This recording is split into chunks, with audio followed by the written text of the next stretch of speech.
Vorstellung Level A1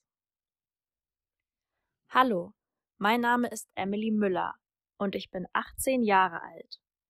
Ich lebe in Berlin, der Hauptstadt Deutschlands. Ich mag es zu malen und Klavier zu spielen. In der Schule sind Kunst und Musik meine Lieblingsfächer. Ich gehe in die 12. Klasse und mache bald meinen Schulabschluss. Ich habe 2 Geschwister. Mein Bruder Max ist 22 Jahre alt und meine Schwester Lisa ist 15 Jahre alt. Meine Mutter heißt Anna Müller und ist Lehrerin. Mein Vater Thomas Müller ist Architekt.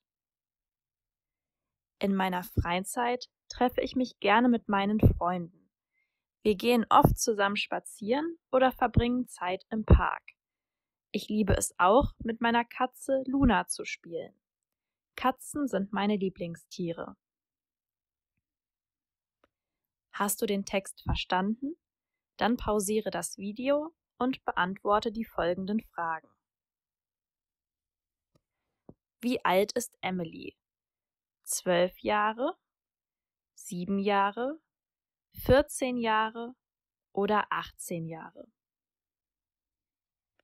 Wie viele Geschwister hat Emily? Keine, einen Bruder, 2 Geschwister oder eine Schwester und 2 Brüder? Was ist der Beruf von Emilys Mutter? Ärztin, Lehrerin, Architektin oder Künstlerin? Was macht Emily gerne in ihrer Freizeit? Sport treiben, Filme schauen, lesen oder sich mit ihren Freunden treffen? Wie heißt das Haustier von Emily? Luna, Lisa, Max oder Anna?